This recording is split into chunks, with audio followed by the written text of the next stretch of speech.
Modern people are reading fewer books and spending less time reading than ever. Are we cooked? I've read over 100 books in 3 different languages, and I'll tell you, no, you don't need to read books to be smart and live a fulfilling life. Hello there, name's Leo. My journey with books started back in school, but I didn't enjoy them at first. I was forced to read, and I hated it. It wasn't until I started reading books I chose that things really changed. Sure, they can be a tool for growth, but it's not the only tool. Books aren't the only way to grow. Let's explore why people have stopped reading them and why it's actually okay. The problem lies in the way we consume information today. The rise of technology and social media has changed the way we think and process information. Let's face it, we're living in a world of instant gratification. Short videos, memes, tweets, attention spans are shrinking. Do books still fit into that? Well, they don't always. At least not for everyone. Let's be honest, books require time and effort. You can't just read one page, jump to another topic, and expect to absorb anything meaningful. It demands focus, patience, and a willingness to dive deep. But in today's world, we crave instant rewards. Social media, YouTube, short, easy content, it's how we're wired now. The idea of sitting down for hours to read a book just doesn't seem practical and attractive for most people. That's why short-form content is becoming more and more popular. On top of that, books often have the stigma of being boring or too academic. It's not surprising when people are drawn to more interactive and visually stimulating forms of content. But guess what? That's not necessarily a bad thing. Older generations often criticize younger ones, claiming they're lost, don't know how to do things right, or too distracted by fleeting trends. If you ask your grandparents, they'll probably tell you that their parents felt the same way about their generation. They point to things like shifting values, advancements in technology, or changes in work habits as evidence. But here's what I think.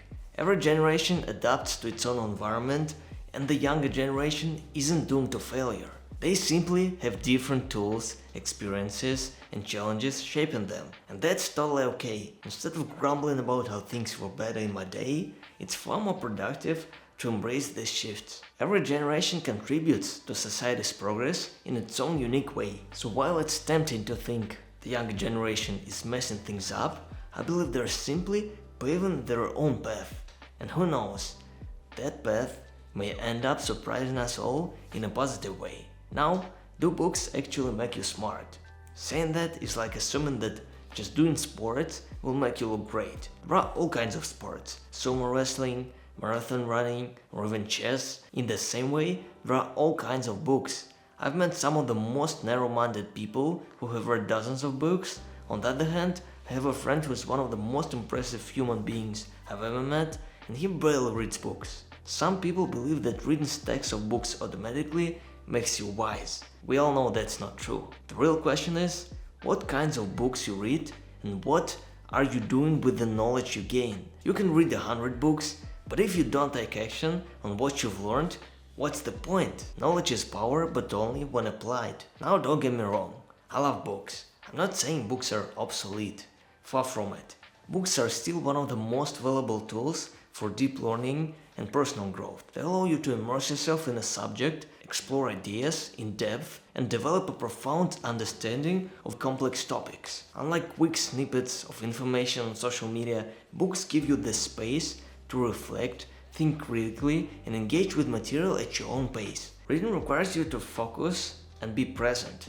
No scrolling, no notifications, just you and the material. It's that focus and immersion that makes books such an incredible resource for anyone looking to learn something new, solve a problem, or develop a specific skill. Books are a way to tap into the minds of some of the world's greatest thinkers, from philosophers to entrepreneurs to scientists. These ideas, experiences, and lessons become your own. So while books may not be the only way to grow or succeed, they definitely play a role in fostering deep knowledge and critical thinking. They're a powerful resource, and for anyone really serious about self-improvement, they may be an absolute treasure. But what if you hate books or just can't seem to make the time to read? That's okay too.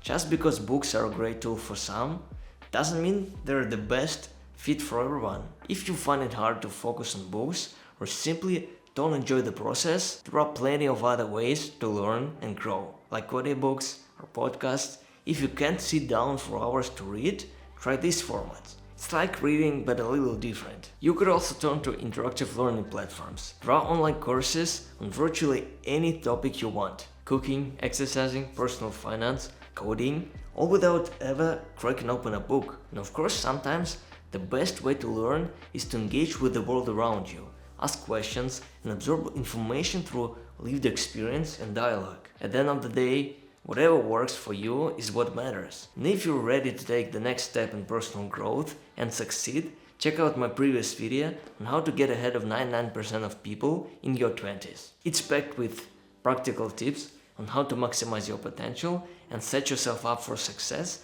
no matter your preferred method of learning. See you over there. I truly hope this video is helpful and definitely have a good day.